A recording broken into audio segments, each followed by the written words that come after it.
Bible ఆధునిక శాస్త్రాలను అధిగమించినదని నిరూపిస్తూ క్రీస్తును, బైబిల్ను తప్పుడుగా మాట్లాడుతున్న వారిని సవాల్ చేసి, వాదించి, ఓడించి, ప్రపంచ మేధావులారా ఖబర్దార్ అంటూ సింహగర్జన చేస్తున్న జయశాలి, జయశాలి, జయశాలి.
మమ్మను మిక్కిలిగా ప్రేమించిన మా తండ్రి, గడచిన 3 దినములు విజయ పదములో నడిపిస్తూ మహాజ్ఞానపు అంచులలోనికి తీసుకుని వెళ్ళుచున్నందుకు వందనములు చెల్లిస్తున్నాము.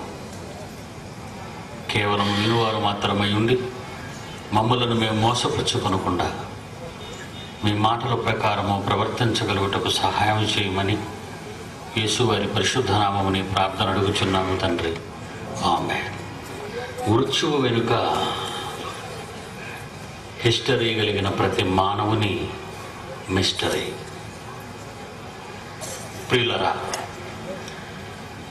మనిషి మరణించిన తరువాత ఏం జరుగుతుందో వీడేం చెబుతాడు అని అనుకుంటున్నారేమో. ఇంతవరకు మరణించిన వారెవరైనా లేచారా? అలా బ్రతికిన వారెవరైనా బ్రతికి బట్ట కట్టి ప్రజల మధ్యకు వచ్చి ప్రజల ముందు నిలబడి చావు తరువాత తాను అనుభవించిన ఏమైనా చెప్పారా అని మనం ఆలోచిస్తారా? ఎవరూ చెప్పలేదే. ఇంతవరకు ప్రపంచంలో ఉన్న కోట్లాది మంది మనుష్యులలో మృత్యువు తరువాత జరిగే ఏ సంగతిని చెప్పనప్పుడు, ఏ గ్రంథాలలో లేనప్పుడు, మానవ మేధస్సు నుండి వెలువడిన ఎన్నో సందర్భాలలో, ఎన్నో మాటలలో లేనప్పుడు మృత్యువు తరువాత ఈయనేం చెబుతాడులే అని మీరు అనుకోవచ్చు. ప్రియులరా,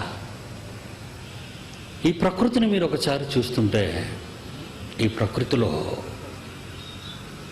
దేవుని జ్ఞానము కనిపిస్తుంది, దేవుని పని కనిపిస్తుంది. బిగ్ బ్యాంగ్ థియరీ ఈరోజు ప్రపంచం నమ్ముతున్న ప్రపంచం పుట్టుకను గురించిన సంగతి. సృష్టి పుట్టి 1500 కోట్ల సంవత్సరాలు అని కాస్మాలజిస్టులు లేదా శాస్త్రవేత్తలు చెబుతున్నారు. 1500 కోట్ల సంవత్సరాలుగా మండుతున్న సూర్యునిలో ఉన్న శక్తి అనంతమైనది. మండుతున్న కోటాను కోట్ల నక్షత్రాలలోని శక్తి మనుష్యుడు నిర్మించినది కాదు. ప్రకృతిలోని పరమాణువును పరిశీలించిన అది మానవుని చేతి పని కాదు. మనుష్యుడు ప్రకృతిలో ఉన్న దానిని వాడుకొనుచున్నాడే తప్ప, కాపీ చేస్తున్నాడు తప్ప, అనుభవిస్తున్నాడు తప్ప ప్రత్యేకమైన ఈ విషయాన్ని చెప్పటం లేదు. వృక్షాలను చూశాడు, వృక్షశాస్త్రం రాశాడు. ఆకాశాన్ని చూశాడు, అంతరిక్ష శాస్త్రాన్ని రాశాడు. మనిషి మానవ ఆకారాన్ని చూశాడు, ఫిజియాలజీ శరీర ధర్మశాస్త్రాన్ని రాశాడు. ఈరోజు మానవుని మట్టి మెదడులో నుంచి వచ్చిన శాస్త్రాలన్నీ ప్రకృతి నుండి కాపీ చేసినవని మాత్రం మరిచిపోవద్దు. ఈ విషయం ప్రపంచ శాస్త్రవేత్తలకు చెప్పాను. ప్రపంచ శాస్త్రవేత్తలకు ఈ విషయాన్ని చెప్పాము. మీకేం తెలీదు. ప్రకృతి కాపీ రైటు బైబిల్లో ఉంది. ప్రకృతి జనించటానికి కారణం,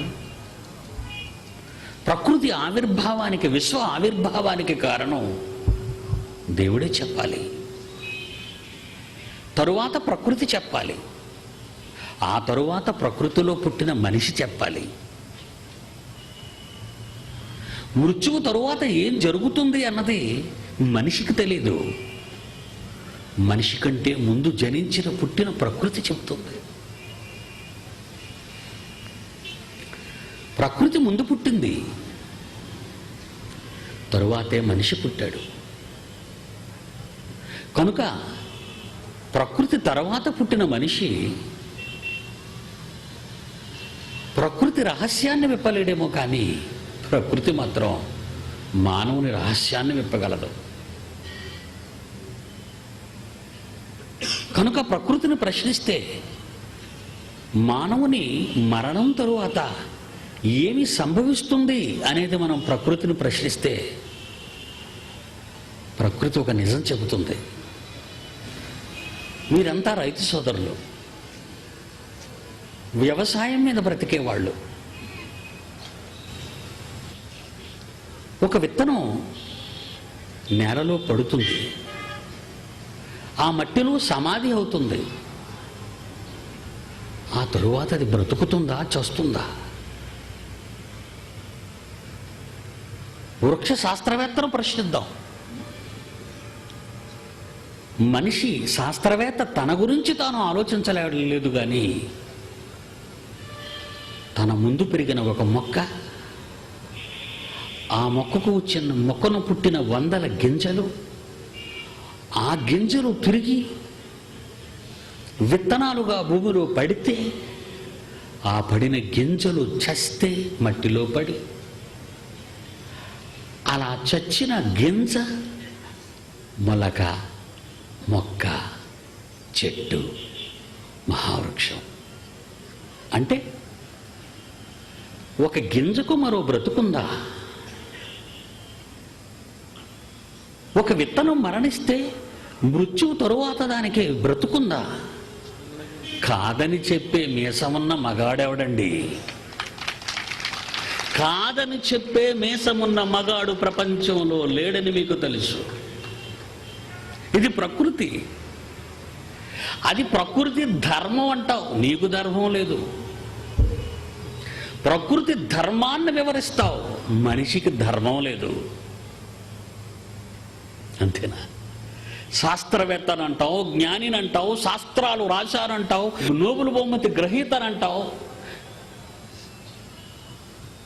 గిన్నిస్ బుక్లో నా పేరుందంటావు. ఎందుకు? తగలబెట్టడానికి. మట్టిలో కలిసిపోయి, మట్టిలో చచ్చిపోయి బ్రతికే గింజకు మరో బ్రతుకుంది.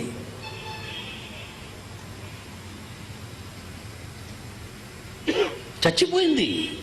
ఎప్పుడో రైతు సోదరుడు కోసేశాడు దాన్ని, ఎండబెట్టేశాడు దాన్ని, గాజలో పోసేశాడు దాన్ని. అవి గాజలో ఉండిపోయాయి. కొంతకాలం తరువాత తిరిగి తన నేలను దున్ని ఆ మట్టిలో ఆ గింజను విత్తుతున్నాడు. అది చచ్చిపోతుంది. అది చచ్చిపోయింది, కానీ బ్రతికింది. చచ్చిపోతే బ్రతుకుతుందా? మృత్యువు తరువాత జీవితం ఉందా? ఉందని ప్రకృతి చెబుతుంది సోదరా. నువ్వు చెబితే ఎంత, చెప్పకపోతే ఎంత, నువ్వు వింటే ఎంత, వినకపోతే ఎంత. నువ్వు చెప్పినది శాస్త్రం అనుకుంటే ప్రకృతి చెప్పింది. ఆ ప్రకృతిలో నుంచి శాస్త్రం పుడితే ఆ ప్రకృతి ఏమంటుందో తెలుసా? మనిషి, ఓహో మనిషి, జీవితం ఉందయ్యా, మృత్యువు తరువాత జీవితం ఉందంటున్నాడు.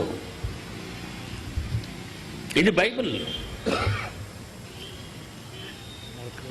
ఇది బైబిల్ అండి. అంటే మత గ్రంథం కాదు. ప్రపంచ శాస్త్రాలలో ఎచ్చట ఎక్కడ ఎవరు చెప్పని మహాజ్ఞానాన్ని వ్రాయించిన దేవుడు మాటలున్నాయి ఇందులో. శాస్త్రవేత్త పుస్తకాలలో లేనిది, ఈ శాస్త్రాలలో లేని మహాజ్ఞానము బైబిలులో ఎలా నిక్షిప్తమై ఉందో మీ ఎదురు తీస్తాను. ఇప్పుడు క్రీస్తు శకం 54-55లో రాయబడిన పుస్తకం, కొరింథీయులకు రాసిన మొదటి పత్రిక, కొరింథియన్స్ అని మీరు విని ఉంటారు. యూరోప్ దేశాలలో యుగోస్లేవియా, గ్రీసు దేశాలు ఉన్నాయి. అవే బైబిల్లో మాసిదోనియా, అకయ. మధ్యధరా సముద్రానికి ఎగువనున్న ఈ దేశాలలో కొరింథీ అనే ఒక పట్టణం ఉంది. ఇండియన్స్ అని మనల్ని ఎలా అంటారు, అమెరికన్స్ అని వాళ్ళని ఎలాగంటారు, యూరోపియన్స్ అని వీళ్ళని అంటే అందులో వీళ్ళు కొరింథియన్స్. బైబిల్ చరిత్ర పుస్తకం అండి. ఈ కొరింథీయులకు ఈ పత్రికను రాస్తూ ఉత్తరాన్ని పౌలు 15వ అధ్యాయం మొదటి పత్రికలో, మొదటి ఉత్తరంలో 15వ అధ్యాయంలో 35-36 వచనాలు చూడండి. మృతులు ఎలాగూ లేతురు, మృతులు ఎలాగూ లేతురు, వారి ఎలాంటి శరీరాలతో ఒత్తురు అని ఒకడు అడుగును. అలాగ అడుగుతున్నారు. ఎవరైనా అడిగే నాలెడ్జ్ కూడా లేదు. ఈ ప్రపంచానికి, ప్రపంచ శాస్త్రవేత్తలకు, అందుకన్నాను ప్రపంచ మేధావులారా ఖబర్దార్ అన్నాను. అందుకే, ఎందుకంటే ప్రశ్న అడగడానికి కూడా నీకు మేధస్సు ఉండాలి.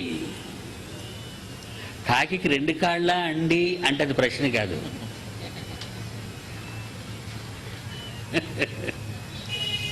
జంతువుకు 4 కాళ్ళ అంటే అది ప్రశ్న కాదండి. అది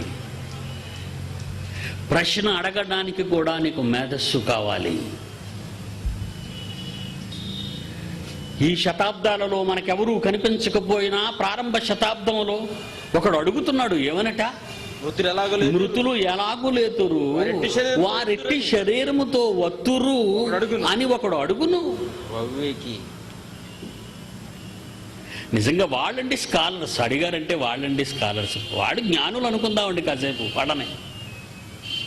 వాళ్ళని కాసేపు జ్ఞానులు అనుకుందాం. మృతులు ఎలాగూ లేతురు, మృతులు బ్రతుకుతారు. ఎలా బ్రతుకుతారు? బ్రతికితే ఏ శరీరంతో వస్తారు? మా కళ్ళ ముందే అతన్ని పెట్టెల్లో పెట్టి సమాధి చేశామే, నిప్పులలో పెట్టి కాల్చేశామే. శరీరం అంతా మట్టిలో మట్టిగా, బూడిదలో బూడిదగా, గాలిలో గాలిగా, అనంత వాయువులలో కలిసిపోయింది అనుకుంటున్నామే మేము. మరలా అలాంటి శరీరముతో వస్తారు వాళ్ళు. వాళ్ళకి ఎక్కడిది శరీరం కాలిపోయిందిగా. పరకాయ ప్రవేశం చేస్తాడా? కథలు కావి. చెప్పుకోవటానికి కథలు ఎన్నో. కథలు చెప్పటంలో మనుషులు ప్రబుద్ధులు, మహామేధావులు అబద్ధాలను వాస్తవాలుగా నిరూపించి చెబుతుంటారు. ఏమంటున్నాడు? వాళ్ళని ఏమని ప్రశ్నించాడండి? మృతులు ఎలాగూ లేతురు, వారెట్టి శరీరముతో వత్తురని ఒకడు అడుగును. దేవుడు అంటున్నాడు, అలా ప్రశ్నించేవాడిని ఓ అవివేకి అంటే మహాజ్ఞాన సంపన్నుడా అని కాదు, పనికి మాలిన వాడా అని అర్థం. ఓ అవివేకి, ఒరే ఫూల్ అని అర్థం. ఓ అవివేకి, నీవు విత్తినది చస్తేనే గాని బ్రతికింపబడదు గదా అన్నాడంటే నీ దగ్గర సమాధానం లేదని అర్థం. No answer. ఆలోచిస్తలేదని. తినేటివే నీకు తెలుసు. తినేటివే దొరికింది, తినేటివే నీకు తెలుసు. ఎక్కడ ఆలోచిస్తావు నువ్వు? ఆరగించటంలో ఆర్టిస్టు నువ్వు, ఆలోచించడంలో అవివేకవు నువ్వు. ఓ అవివేకి, విత్తునది. ఓ ఫూల్, నీవు విత్తినది చస్తేనే గాని బ్రతికింపబడదు కదా. విత్తిన దానిని చూడక నీవు విత్తిన దానిని చూస్తే అది గోధుమ గింజ అయినను సరే, మరి ఏ గింజ అయినను సరే, వట్టి గింజనే విత్తుచున్నావు గాని దానికి పుట్టబోవు శరీరమును విత్తుటలేదే. శరీరాన్ని నువ్వు విత్తటం లేదు కదా బిడ్డ. ఎండిపోయిన ధాన్యపు గింజ, ఎండిపోయిన గోధుమ గింజ మట్టిలో పడిన తరువాత ఒక పచ్చని మొలక, ఒక చక్కని మొక్క. అబ్బో, ఎన్ని వెన్నులు, ఎన్ని గింజలు! What a beautiful body! ఎంత అందమైన ఆకారం వచ్చింది బయటికి. గింజ మట్టిలో పడి చచ్చిపోయింది. అది ఒక గింజ.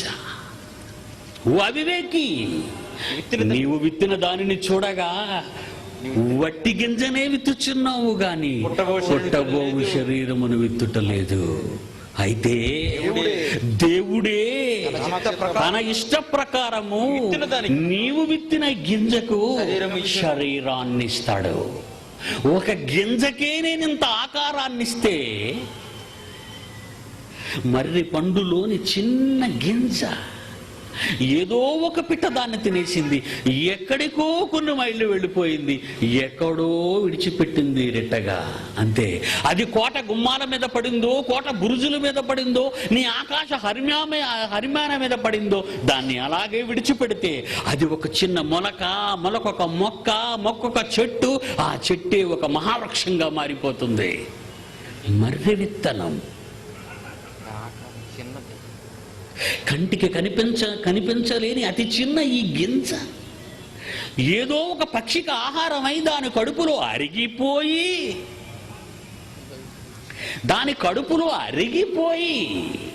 అరిగిపోయిన ఆ గింజ మరలా దాని శరీరములో నుండి బయటపడి నేలపడి మొలకగా మారి, మొలక మొక్కై, మొక్క చెట్టై, చెట్టు మహావృక్షంగా మారిపోతుంది. ఆ ఆకారాన్ని ఎవరిస్తున్నావు అనుకుంటున్నావు బిడ్డ? నేనే. దేవుడు అంటున్నాడు నేనే. ఒక చిన్న గింజకి ఇంత చక్కటి ఆకారాన్ని ఇవ్వగా లేనిది, నా రూపంలో పుట్టి భూమి మీద నిన్ను ఉంచి నువ్వు మరణించిన తరువాత ఏమవుతావో అన్న సంగతి నీకు తెలియకపోవటం అవివేకం బిడ్డ, అవివేకం. మృత్యువు తరువాత మిస్టరీ ఏం చెబుతాడు అనుకుంటారు మీరు? పాపం, ఒక గింజ మృత్యువు, ఒక గింజ చావు తర్వాత ఏం జరిగిందో విన్నారు? కాదనేవాడు చెయ్యొద్దండి ఎవరైనా.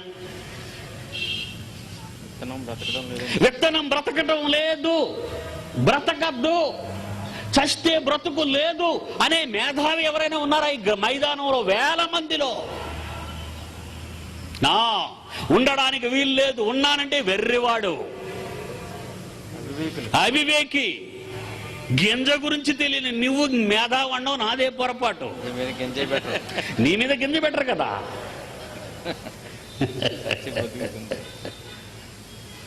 ఆలోచించండి. మతం కాదండి, మతమని బోధించుకునే దోపిడి దొంగలు వేరుగా ఉన్నారు, మేం కాదు వాళ్ళం.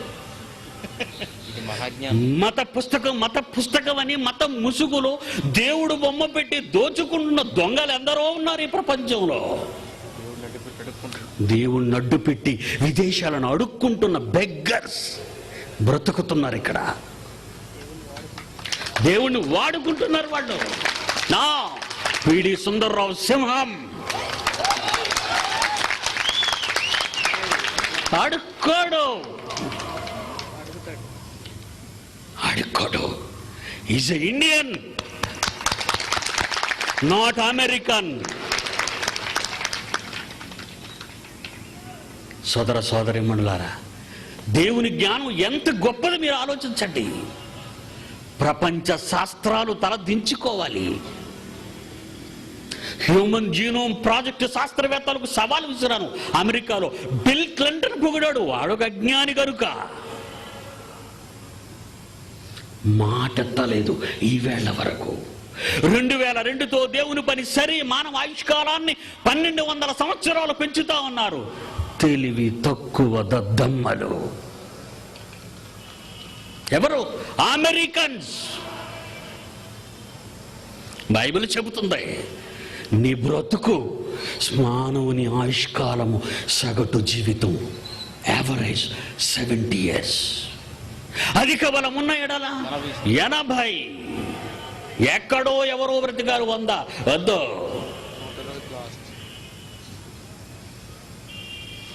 మానవుని పాపాలు పండిపోతుంటే 969 ఆయుష్కాలాన్ని ఇచ్చాడు మొదటి కాలంలో, ప్రారంభ కాలంలో మనుషుల జీవిత కాలాన్ని దేవుడు 1000 years కాలాన్ని ఇచ్చి హృదయంలో బాధపడి మండిపోయే కంటే వారి బ్రతుకు కాలాన్ని తగ్గించేశాడు. జలప్రళయానికి 120, దావీదు కాలానికి 70 లేక 80. బైబిల్ తెలుసుని చెప్పుకుని మీసాలు మెలేసిన అమెరికన్స్ ఈరోజు లేదా యూరోపియన్స్ ఈరోజు మానవ జీవిత కాలాన్ని 1200 సంవత్సరాలు పెంచుతారా? 2002లో ఛాలెంజ్ విసిరాను వాళ్ళకి, మీస ఉంటే నిరూపించండి, నీకు అధిక చేత కాదు. 2005 ఈ రోజుకి ఒక అమెరికన్ మాట్లాడటం మానేశాడు, ఒక సైంటిస్ట్ మాట్లాడటం మానేశాడు. ఆదికాండం 6వ అధ్యాయం 3వ వచనం. అప్పుడు యెహోవా తన ఆత్మ నరులతో ఎల్లప్పుడూ వాదించదు, వారి తమ అక్రమము విషయములలో నరమాత్రులై ఉన్నారు. ఆయనను వారి దినములు 120 ఏండ్లగును. జలప్రళయానికి లాక్ చేశాడు ఆయన. లాక్ మోషే కాలానికి వచ్చేసరికి ఆయన మరలా మార్చేశాడు. కీర్తన 90వ అధ్యాయము 10వ వచనము. మా ఆయుష్కాలము 70 సంవత్సరములు, అధిక బలమున్న ఎడల 80 సంవత్సరములు. బైబిల్ చెప్పింది ఆయనను ఈ 80 సంవత్సరాలు వాటి వైభవము ఆయాసమే, బీపీ, షుగరు, అల్సరు, గ్యాస్ట్రిక్, గుండె నొప్పు, గుండెలో చిల్లు, ఎన్ని బాధలు. ఎందుకయ్యా? దేవుడు మానవ ఆయుష్కాలాన్ని 80 సంవత్సరాలకు లాక్ చేస్తే బైబిల్ తెలుసు అనుకునే మనగాళ్ళు, సిగ్గులేని వాళ్ళు 1200 సంవత్సరాలు చేస్తారట. దద్దమ్ములు చేత కాని వాడు ఒక్కడు కూడా 2005 అయినా కనిపించలేదు ఈ రోజు వరకు. ఒక అమెరికన్, ఒక హ్యూమన్ జీనోమ్ ప్రాజెక్టు శాస్త్రవేత్త ఇక్కడ బైబిల్ చెప్పడానికి వస్తారు. మన కాళ్ళు దొరల్లో ఏమంటారు? మన వాళ్ళ దొర్రలు. ఏం దొరలు? రంగు తెలుపు, బుర్ర నలుపు.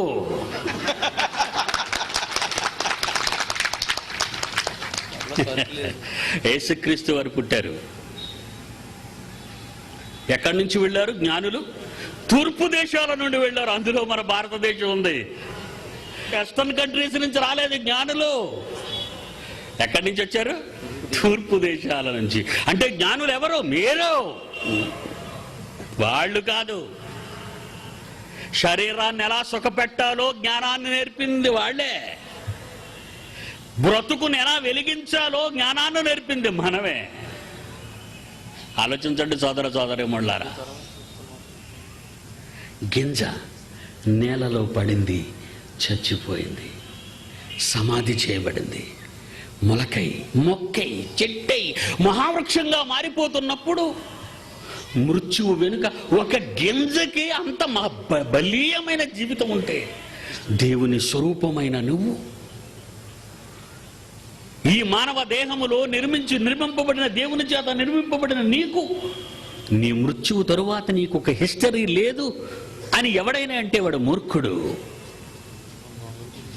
గొంగలి పురుగు అండి, గొంగలి పురుగు పాకుతుంది, నేల మీద పాకుతుంది. అది నేల మీద పాకుతుంది. ఆ పాకేటప్పుడు ఎంత భయపడతా ఉంటుంది దాన్ని. పాపం ఏ పక్షి ఎత్తుకెళ్ళిపోద్దో, ఏ జంతువు తవ్వుతో, లేదా మనం తొక్కేస్తావో అని భయపడుతుంటాం దాన్ని. కానీ తన ప్రాణాన్ని దాచుకుంటుంది. తన ప్రాణాన్ని దాచుకుంటుంది. ఎందుకో తెలుసా? మరో జీవితం ఉందని దానికి తెలుసు. ఒక పురుగుకి మరో జీవితం ఉందని తెలుసు. ఒక గింజకు మరో జీవితం ఉందని నీకు తెలుసు. ఒక పురుగుకు మరో జీవితం ఉందని తెలిసే ఆ శరీరాన్ని దాచుకొని పోగొట్టుకోవటానికి ఎక్కడికో పోయి ఒక చెట్టు త్వరలోనో, చెట్టు కొమ్మలోనో, ఇంటిలోనో, మిద్దె మీదో ఎక్కడో మూలక చేరిపోయి ఒక చిన్న గూడు కట్టుకుంటుంది. ఆ గూటిలోకి పోయి నిద్రపోతుంది. ఒకరోజు ఆ గూడు పగిలిపోతుంది. రంగురంగులు రెక్కలతో, అందమైన మీసాలతో, పాకే గుణాన్ని పోగొట్టుకొని ఎగిరే చిలుక ఆకారాన్ని కలిగి మన కళ్ళ ముందే ఎగురుతుంటే ఎవరు? పురుగు. ఏమైంది? ఎగురుతుంది. రూపం మారిందా? మారింది. ముందు రూపం వెంట్రుకలతో భయంకరమైన ప్రాకే బ్రతుకును కలిగిన ఈ పురుగు మన కళ్ళ ముందే ఆ శరీరాన్ని పోగొట్టుకొని మరో ఆకారాన్ని తెచ్చుకొని ఎగిరి అందమైన రెక్కలతో, చక్కటి మీసాలతో మన కళ్ళ ముందు ఎగురుతుంటే అది నిజంగా దొరికితే మన ఇంట్లో ఎక్కడైనా పెట్టుకుంటే ఉంటే ఉంచుకుంటాం, కానీ అది ఉండదు కనుకనే బొమ్మలు కొనుక్కొని తగిలించుకుంటాం. విందామా? ఇట్స్ మంచి బ్యూటిఫుల్ సాంగ్ అండి. గెంతులేయటానికి మాత్రం పనికిరాదు ఇది. గెంతటానికి పనికిరాని పాటలు ఇవి. మీ మనస్సును ఆలోచింపచేసే పాట. చూస్తారా? మీ బ్రతుకుకు ఒక పాఠాన్ని నేర్పే పాట.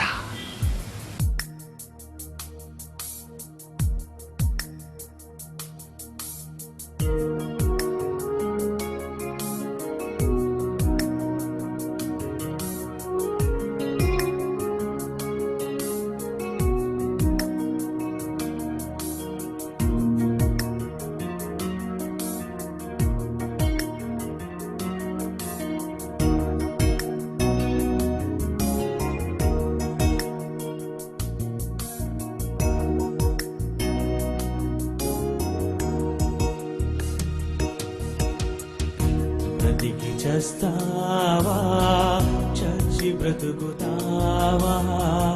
ఇదే బ్రతుకు అనుకొని భ్రమపడుచున్నావా?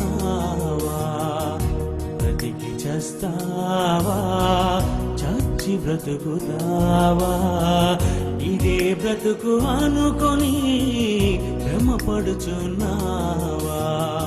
చచ్చి బ్రతుకుతుంది ప్రతి విత్తనం, చచ్చి బ్రతుకుతుంది ప్రతి విత్తనం.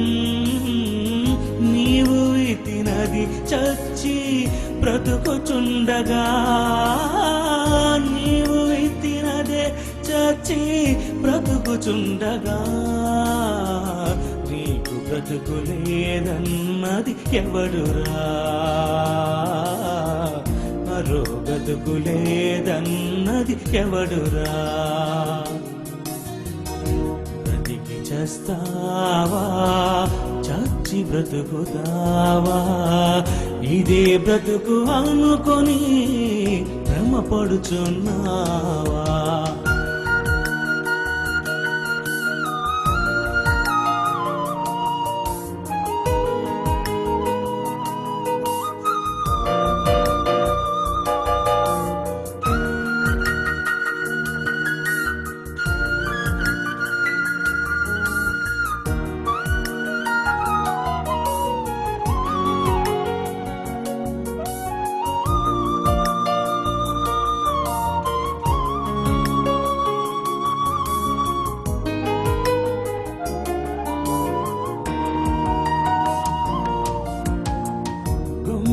తన రూపం మార్చుకున్నది, సీతాకోక చిలుకగా ఎగురుచున్నది.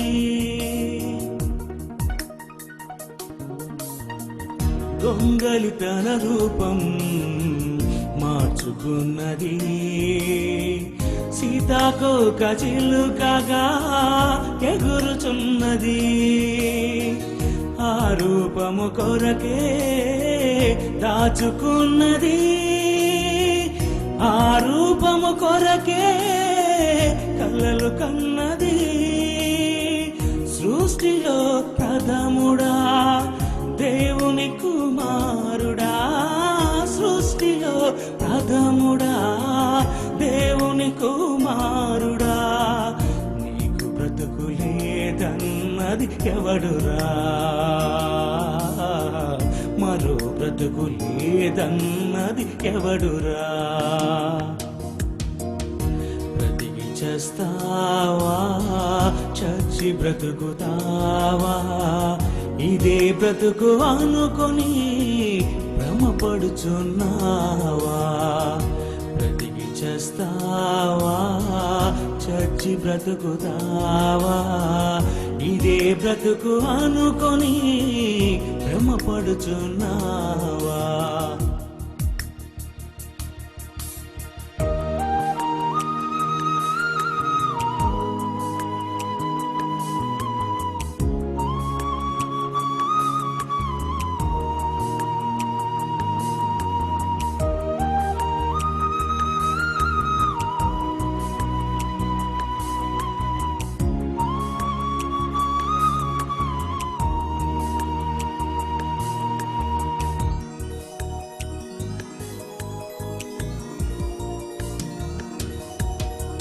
ప్రతి చెట్టు పెరుగుచున్నది నీ కోసమే, ప్రతి జీవి బ్రతుకుతున్నది నీ కోసమే, ప్రతి చెట్టు పెరుగుచున్నది నీ కోసమే, ప్రతి జీవి బ్రతుకుచున్నది నీ కోసమే, బ్రతికి బలవుతుంది నిన్ను బ్రతికించుట కొరకే, బ్రతకాలి నీవు దేవుని కొరకే.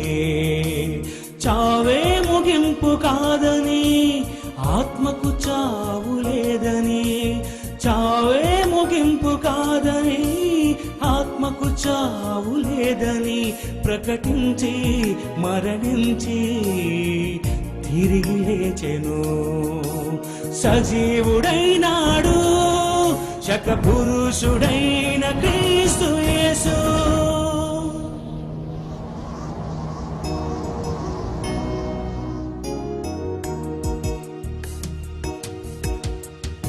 బ్రతికి చేస్తావా, చచ్చి బ్రతుకుతావా, ఇదే బ్రతుకు అనుకొని భ్రమపడుచున్నావా, బ్రతికి చేస్తావా, చచ్చి బ్రతుకుతావా, ఇదే బ్రతుకు అనుకొని భ్రమపడుచున్నావా. నిజంగా ఈ మాటలు ఈరోజు సమాజానికి ఎంత అవసరమో మీకు అర్థమై ఉండాలి. మీ కళ్ళ ముందు రూపింపబడే ప్రతి క్లిప్పింగ్ వెనుక ఎంత అర్థంతో కూడినది దేవుని మహాజ్ఞానం ఉందో ఆలోచించండి. 2000 సంవత్సరాల క్రితం యేసుక్రీస్తు అనే నామకరణాన్ని ధరించుకున్న ఆ రక్షకుడు ఉదయించి ఆయన జీవితంలో ఆయన మాట్లాడిన మాటలలోని మహా సత్యాలను మనం ఆలోచిస్తుంటే మతిపోక తప్పదు. ఆయనే శకపురుషుడై యుగపురుషుడై సమాజాన్ని వెలిగించి తండ్రి వైపు మళ్లించటంలో తన జీవితాన్నే అర్పణ చేసిన త్యాగశీలి. ఆయన మాట చూద్దాం. యోహాను సువార్త 12వ అధ్యాయం 24వ వచనం చూడండి. బైబిల్ ఉన్నవాళ్ళు యోహాను సువార్త 12వ అధ్యాయం 24. గోధుమ గింజ భూమిలో పడి చచ్చిపోకపోతే అది ఒంటిగానే ఉండిపోతుంది కదా, అది చచ్చిపోతే విస్తారముగా ఫలించును. చావు వెనుక మిస్టరీ. చావు వెనుక మిస్టరీ, రహస్యం. ఏంటా రహస్యం అంటే ఒక గింజను చెబుతున్నాడు ఎగ్జాంపుల్గా. నువ్వు బోటనీ నేర్చుకోవటానికి కాదు, బ్రతుకును తెలుసుకోవటానికి.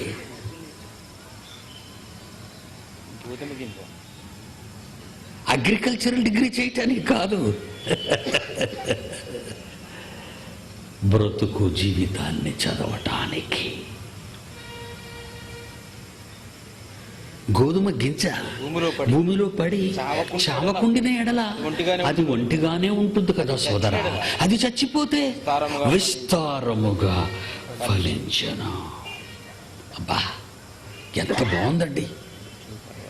1970 సంవత్సరాల క్రితం ఆయన మాటల్లోని అర్థాన్ని ఆలోచిస్తుంటే, 1970 సంవత్సరాల తరువాత ఈ మాటలు, ఆయన నోటి మాటలు మనం వింటుంటే, ఓ శాస్త్రవేత్త ఎక్కడ దాక్కున్నావురా,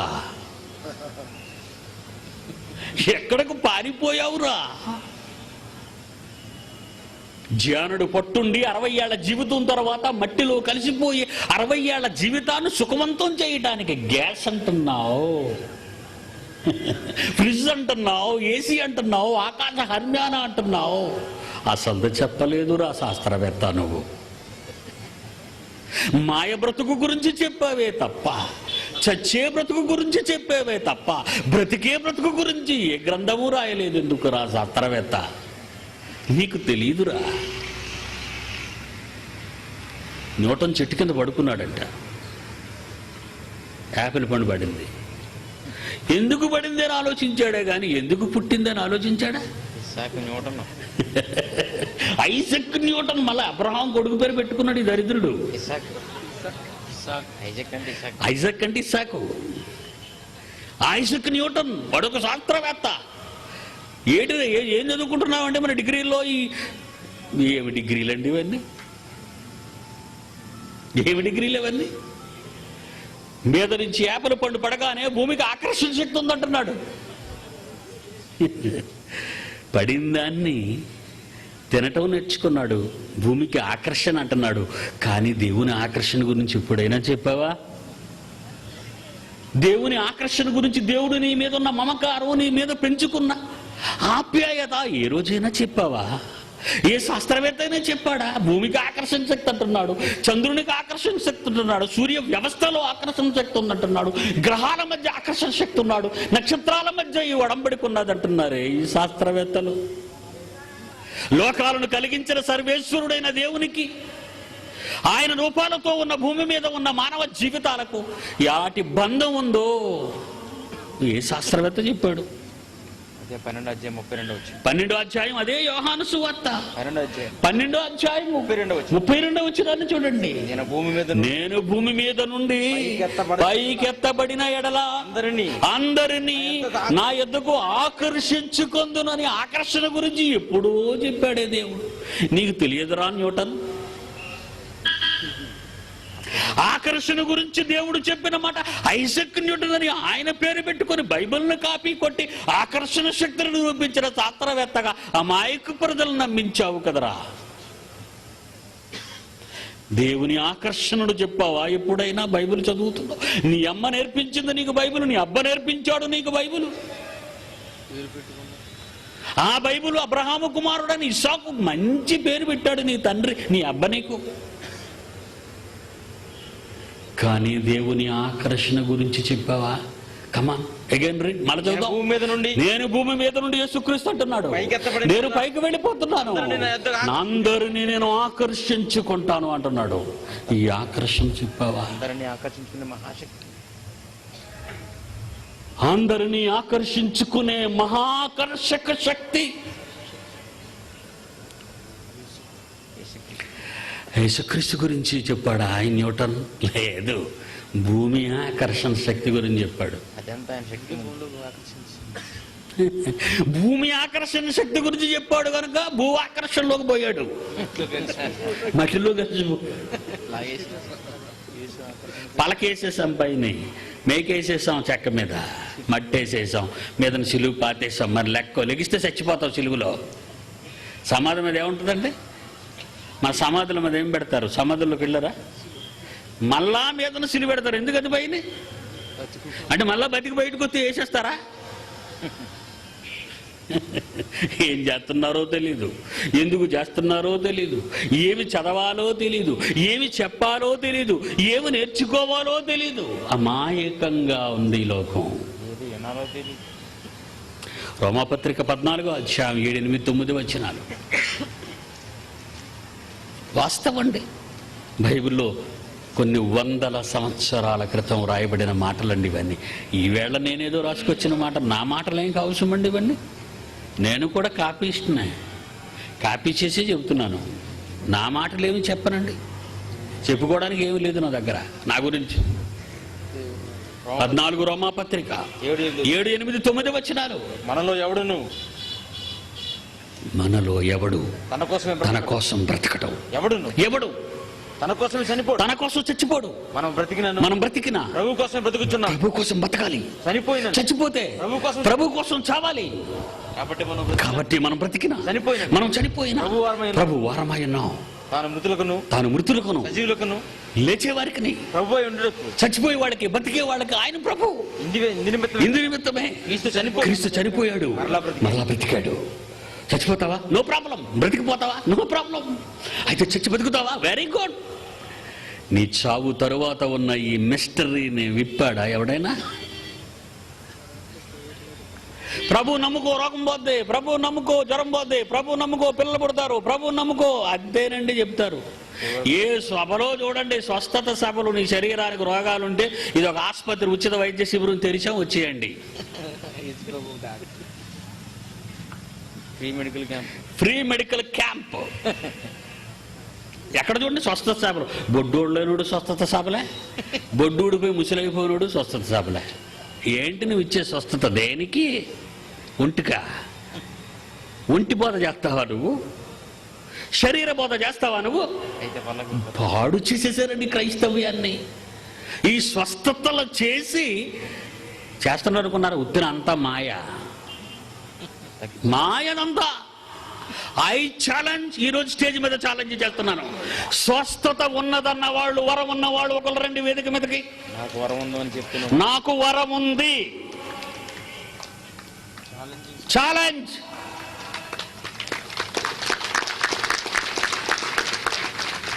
నాలాగే ఎవరైనా స్వస్థత సభలు పెట్టినప్పుడు, వాళ్ళు స్వస్థత సభలను పెట్టినప్పుడు నాకు స్వస్థత ఉందని ఛాలెంజ్ నాలాగే చేయమనండి. వాళ్ళని చేయరు, ఎందుకంటే వాడికి లేదు, దొంగ. ఛాలెంజ్ చేయాలంటే గుండె, సింహపు గుండె కావాలి. దొంగలు వీళ్ళంతా. స్వస్థత చేస్తున్నామనేవాడు దొంగ, మోసగాడు. నేను నిరూపిస్తాను.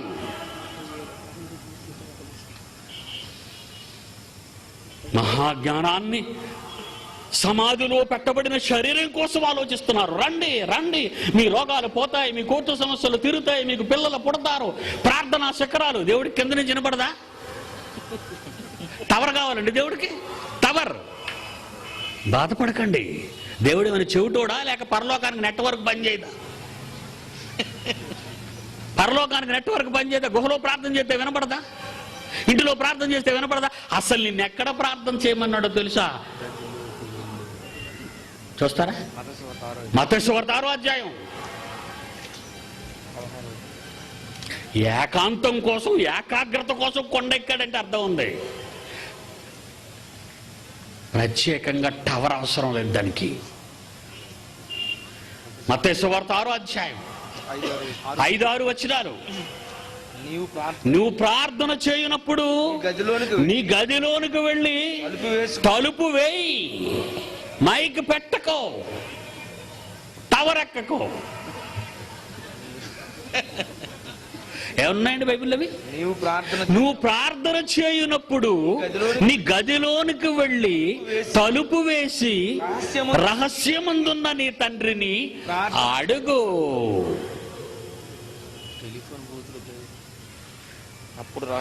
అప్పుడు రహస్యమందు చూచు నీ తండ్రి నీకు ప్రతిఫలం ఇస్తాడు. టవర్ ఎక్కితే పడిపోతావు, జాగ్రత్త. అప్పుడు ఎవడు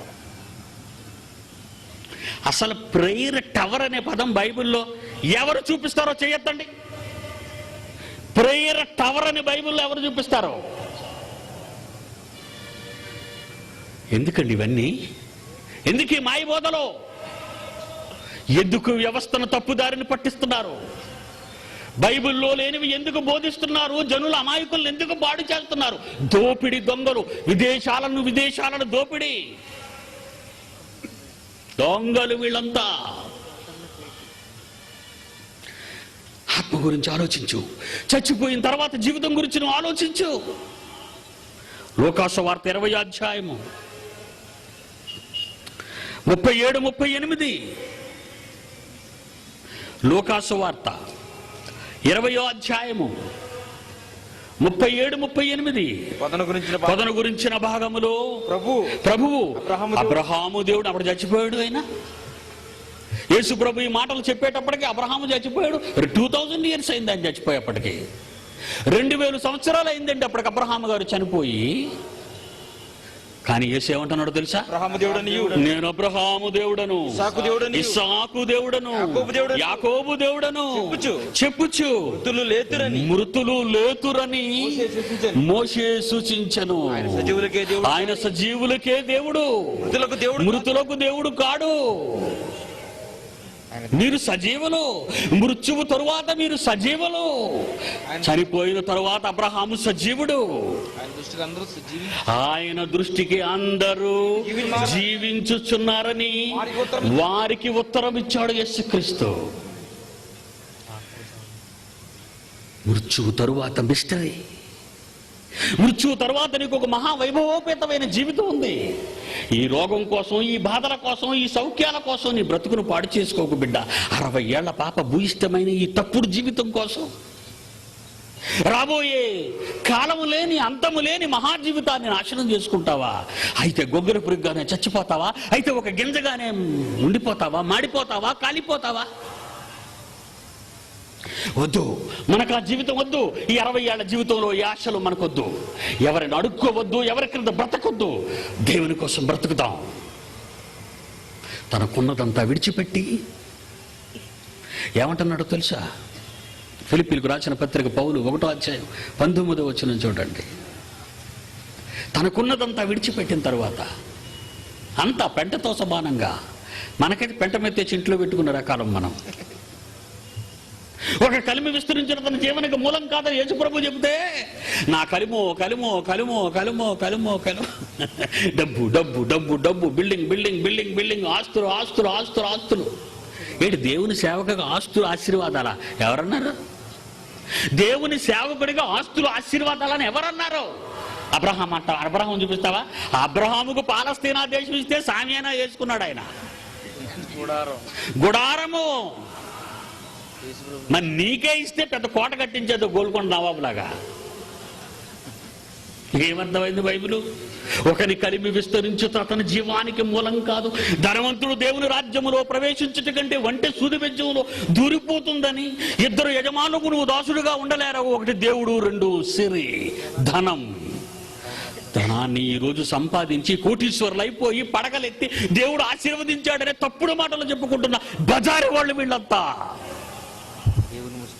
దేవుని ముసుగులో దొంగలు వీళ్ళంతా, దోపిడి దొంగలు వీళ్ళంతా.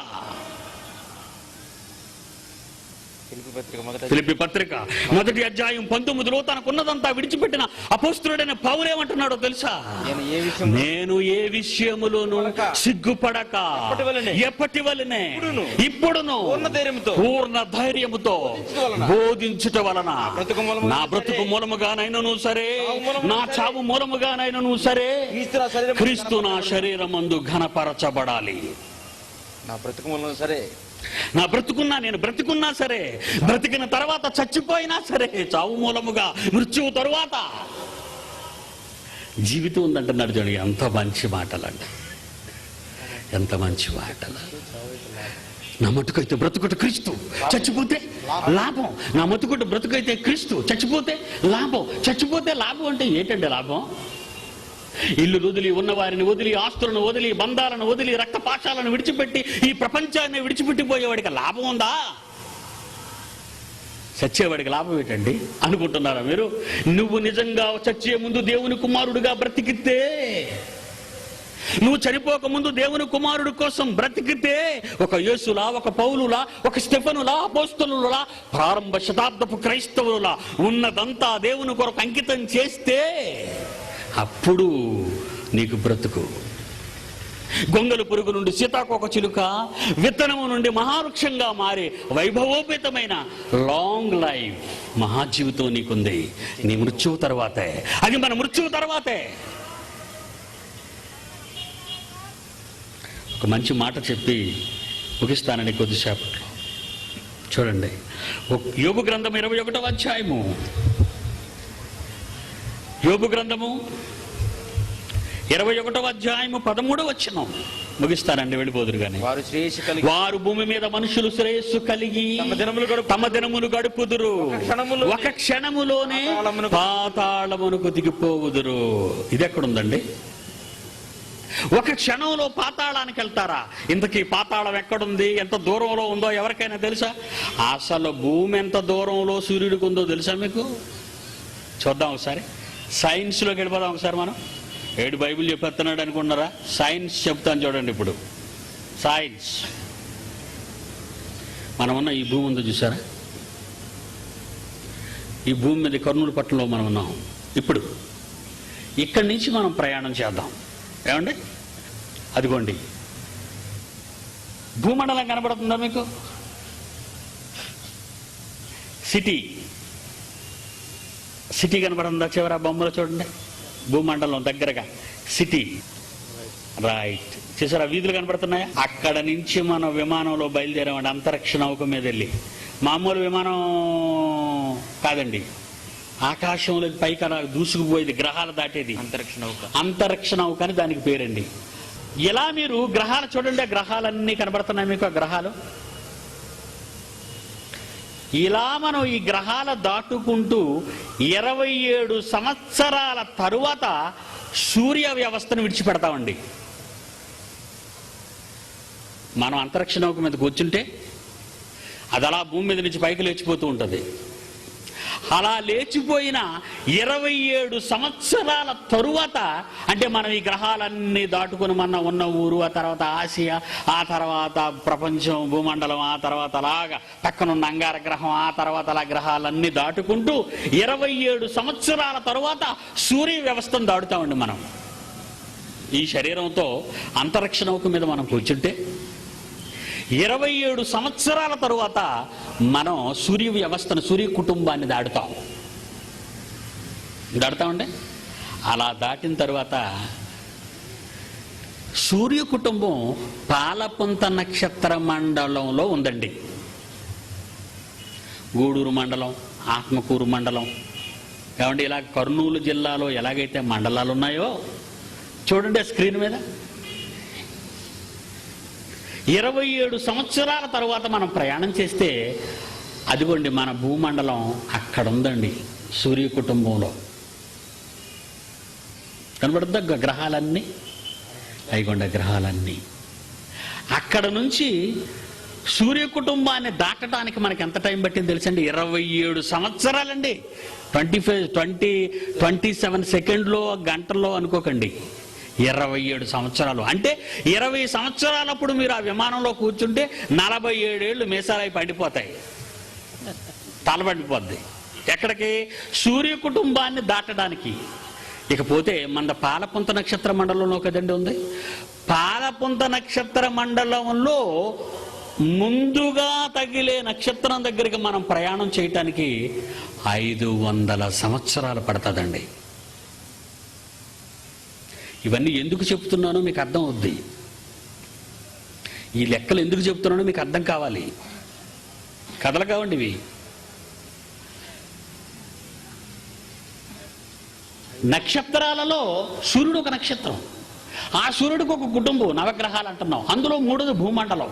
ఆ భూమిలో ఆసియా ఖండం, ఆసియా ఖండంలో ఇండియా, ఇండియాలో ఆంధ్రప్రదేశ్, ఆంధ్రప్రదేశ్లో కర్నూలు జిల్లా, ఆ జిల్లాలో ఈ ఎస్టీవీసీ గ్రౌండ్లో కూర్చున్నాం మనం.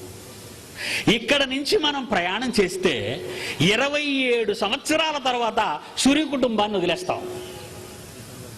అంటే 47 సంవత్సరాలు, 20 ఏళ్లప్పుడు మనం విమానంలో కూర్చుంటే 27 సంవత్సరాల తర్వాత, అంటే 47 ఏళ్ల తర్వాత మనం సూర్య కుటుంబాన్ని దాటిపోతాం. మరో 500 సంవత్సరాలు మనం బతికి బట్ట కడతాం ఏంటండి? బతకం అంటే ఈ మధ్యలో ఎప్పుడు చచ్చిపోతాం మనం. అనగా 500 సంవత్సరాలకి సూర్య కుటుంబాన్ని మనం దాటిపోయి పాలపుంత నక్షత్ర మండలంలోని మొదటి నక్షత్రం దగ్గరికి వెళ్తామండి 500 సంవత్సరాల తర్వాత. ఈ పాలపుంత నక్షత్ర మండలం మరొక నక్షత్ర మండలం దగ్గరలో ఉందండి. అదేటో తెలుసండి? ఆండ్రోమెడా నక్షత్ర మండలం. అంటే ఆకాశం ఏమనుకుంటున్నారు మీరు? ఈ ఆండ్రోమెడా నక్షత్ర మండలానికి చేరుకోవడానికి 200 కోట్ల సంవత్సరాలు బతకాలి మనం.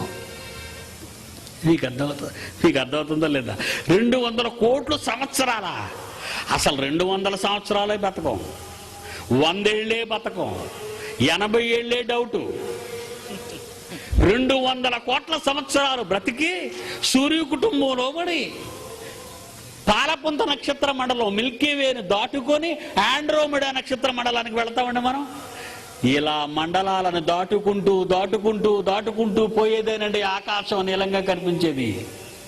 ఎన్ని 100 కోట్ల సంవత్సరాల దూరంలో ఉందో చూడండి. అది ఆ ఆకాశాన్ని దాటిపోవాలండి మనం మరో లోకానికి వెళ్ళాలంటే. అక్కడ ఉందండి పాతాళం. ఎంత దూరం అండి!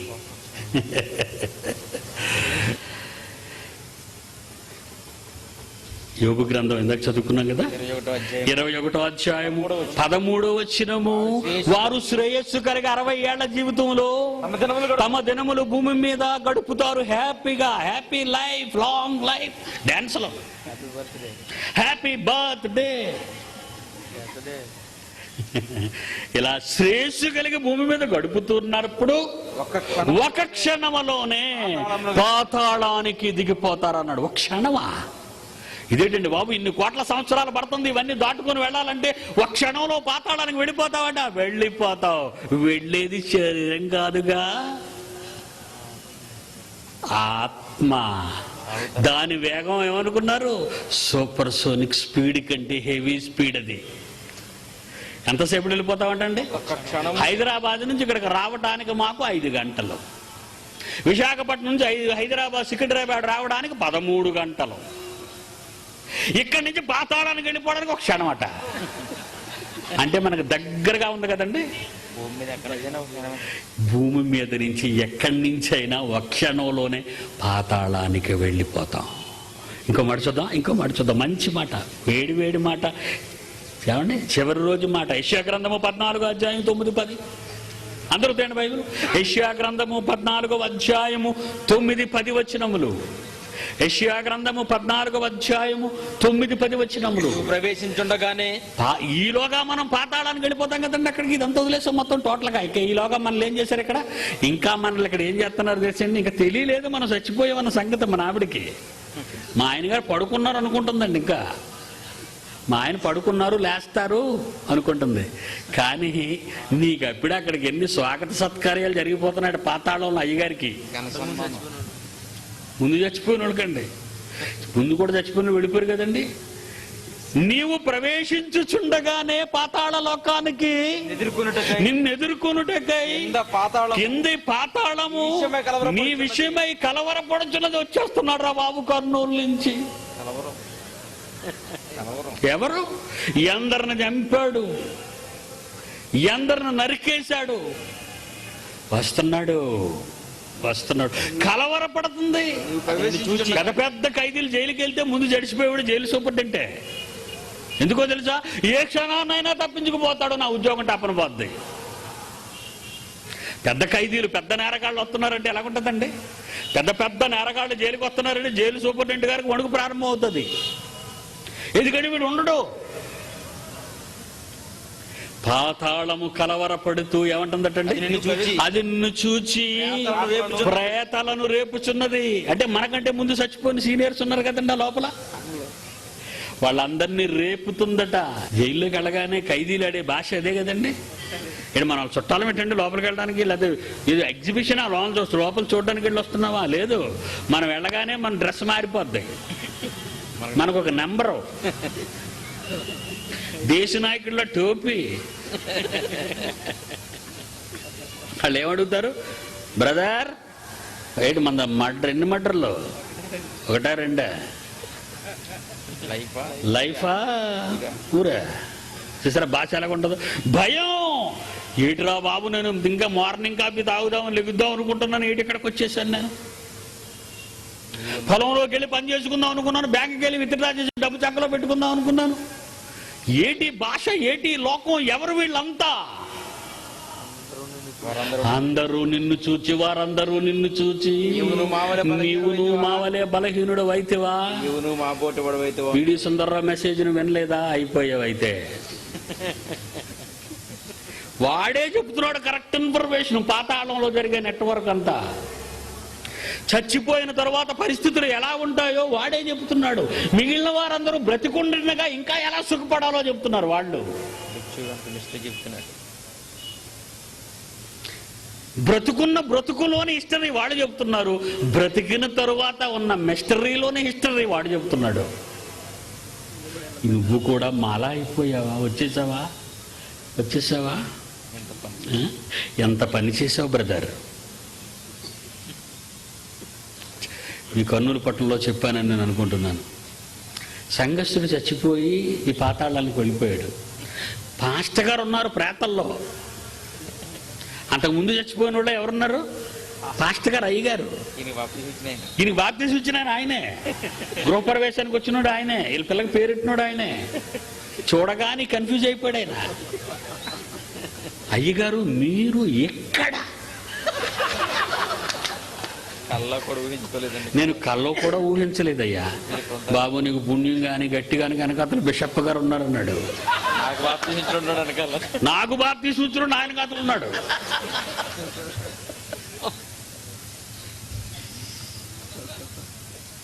మళ్ళా చదువు, అది మళ్ళా చదువు. ఏముందండి? యెషయా 4:14-9-10 నువ్వు ప్రవేశించుచుండగానే నిన్ను ఎదుర్కొనుటకై క్రింది పాతాళము నీ విషయమై కలవరపడుచున్నది, అది నిన్ను చూచి ప్రేతలను రేపుచున్నది. నీవును మా బోటి వాడవైతివా బ్రదర్? మావలే నువ్వు బలహీనుడు అయిపోయావా?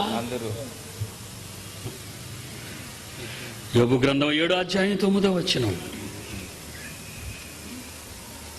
యోబు గ్రంథం 7:9.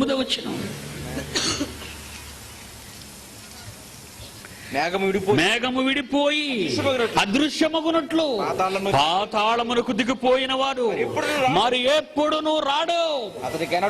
ఇతను ఎన్నడూ ఇక కర్నూలు జిల్లాలో అడుగు పెట్టడు.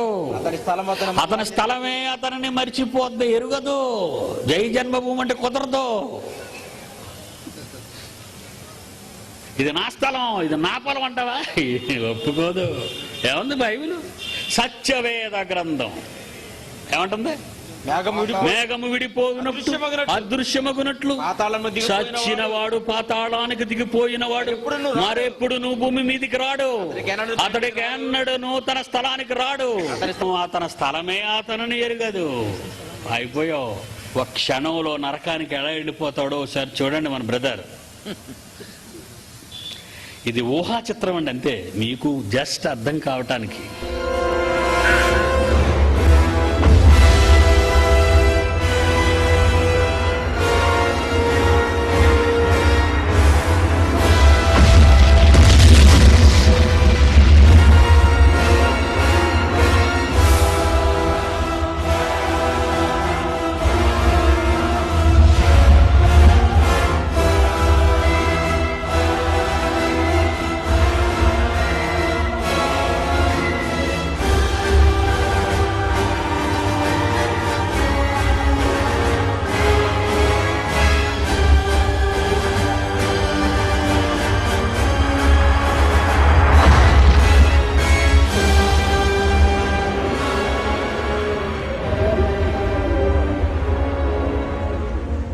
ఒక రాజకీయ నాయకుడు తలుచుకుంటే ఒక క్రిమినల్, ఒక భయంకరమైన నేరస్తును బయటకు తేగలడు. కానీ అక్కడికి వెళ్ళిపోతే చదవండి. చేయుటకు నీ చేతికి వచ్చిన ఏ మంచి పని అయినా దేవుని కొరకు ఈ శక్తి లోపము లేకుండా భూమి మీదే చేయు. చనిపోక ముందు నీవు పోవు పాతాళమందు పని ఉపాయము తెలివైనను జ్ఞానమైనను లేదు. మృత్యువు వెనుక బయలుపరచబడిన మిస్టరీ, రహస్యం. సోదరా సోదరి, నేను మిమ్మల్ని అడుక్కోవటానికి రాలేదు. చేతులు చాచి ధర్మం చెయ్యండి, ఇవ్వండి అని నేను ఎవ్వరిని అడగను. మీ తండ్రి కొరకు మీదు తుది శ్వాస ఉన్నంత వరకు మీరు ఏం చెయ్యాలో ప్రతి మంచి పని చేయండి. ఎవరికి ఎవరు ఈవేళ చస్తే రేపు రెండు అంటుంది ఈ వ్యవస్థ. నిజం. ఈవేళ చచ్చిపోతే మొదటి రోజు సంతాపం, రెండో రోజు సంతాపం, మూడో రోజు సంతాపం. జాతీయ పతాకాన్ని సగంలో వేలబెట్టి విచార గీతాలను రేడియోలలో వినిపించవచ్చు, కానీ నీకు అక్కడ దుర్భరమైన జీవితం. ఆలోచించు. ఈ రాత్రి నీవు మారాలి. నువ్వు మారకపోతే నీ బ్రతుకు దుర్భరం అవుతుంది. శిక్ష శాశ్వతమైంది అవుతుంది. వద్దు ఆ శిక్ష మనకి. మనకు మన తండ్రి కావాలి. మన కన్న తండ్రి కలలు పండించే అద్భుతమైన ఈ శరీరాన్ని, ఆకారాన్ని, జీవితాన్ని ఇచ్చిన ఆ తండ్రికి రుణపడి బ్రతికున్నంత వరకు ఆయన కొరకు ఏం చెయ్యాలో ఈ రోజు నుంచి, ఈ రాత్రి నుంచి ఆలోచించండి. నీ కాపరి నిన్ను రక్షించలేడు, నేను నిన్ను రక్షించలేను, నీ సంఘము నిన్ను రక్షించలేదు, నీ బంధువులు నిన్ను రక్షించలేరు. నిన్ను రక్షించేవాడు ఒక్కడే, ఆయన తండ్రి యేసుక్రీస్తు ద్వారా మాత్రమే ఈ మహా కార్యక్రమం జరుగుతుంది. జీవితం నీ చేతిలో నీ జీవితం నీ చేతిలో ఉంది. నిత్యాగ్ని దండనకు మండించడానికి వెళ్ళిపోతావో, నిత్య జీవితం కొరకు పరలోకంలోని బ్రతుకును పండించటానికి ఎగిరిపోతావో ఆలోచించి సోదరా. ఇది చివరి రాత్రి. ఇదే మృత్యు వెనుక మృత్యువు వెనుక మనుష్యుని యొక్క మిస్టరీ. కళ్ళు మూసుకోండి, ప్రార్థన చేసుకుందాం. తండ్రి,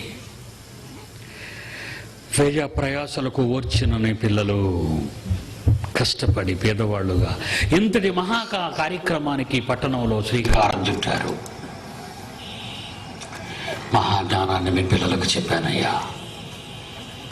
విన్నారు? సంఘాలు, శాఖలు, ముక్కలు కాదు, నూతులను నింపారు, నీళ్ళ బావులను నింపారు. వందనాలు తండ్రులు నీకు. ఈ ప్రాంతాన్ని సస్యశ్యామలం చేయండి. ఫ్యాక్షనిజానికి దూరంగా మానస యేసు చూపించిన జీవిత విధానాన్ని వాళ్ళ బ్రతుకులో అలవర్చుకునేటట్టు చేయండి. ఒక కళ్యాణానికి యేసు చేసిన బలియాగమే ప్రపంచాన్ని ఆదర్శవంతులు చేయండి. మీ బిడ్డలు వెళ్తున్నారు, వారి నామాలకు వాళ్ళు ఏదో రక్షణ ప్రార్థించబోయిన అందరికీ బయటలో ఉన్న ప్రతి బిడ్డకు ప్రార్థిస్తున్నారు. ఎవరికి ఏ అవసరమో మీ దృష్టి అనుకోవాలని ప్రసాదం ఆమె మన తండ్రి దేవుడి ప్రేమ, కుమారుడు యేసుక్రీస్తు వారి కృప, పరిశుద్ధాత్మ దేవుడి అన్యోన్య సహవాసం సదాకాలం మనందరికీ కూడా నిర్వహించిందాక.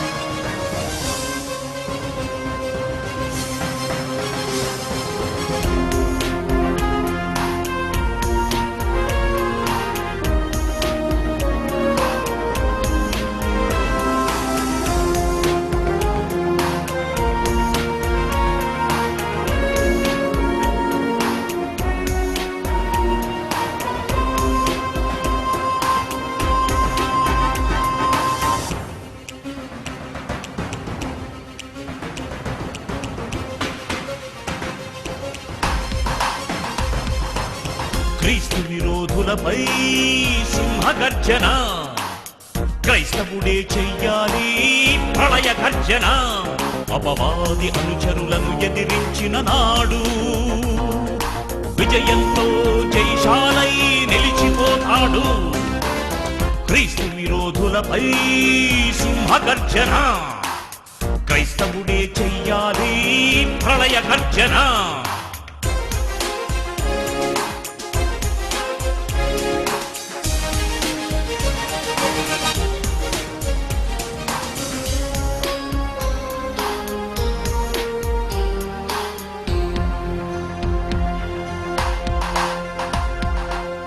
క్రీస్తు సిలువ వేయబడలేదని, కాశ్మీరుకు తరలి వచ్చినాడని, క్రీస్తు సిలువ వేయబడలేదని, కాశ్మీరుకు తరలి వచ్చినాడని, కారు పూత కూశాడు మత పిచ్చోడు, చేవ్రాతలు రాశాడు చరిత్రహీనుడు. లోకంలో ఎందరో మహాత్ములున్నను, కాలాన్ని లెక్కించుటకు క్రీస్తే శకపురుషుడని వాదించి ఒప్పించే క్రైస్తవుడున్నాడు. ఛాలెంజ్ విసిరితే ముందుకెవడు రాడు. క్రీస్తు విరోధులపై సింహగర్జన, క్రైస్తవుడే చెయ్యాలి ప్రళయ గర్జన.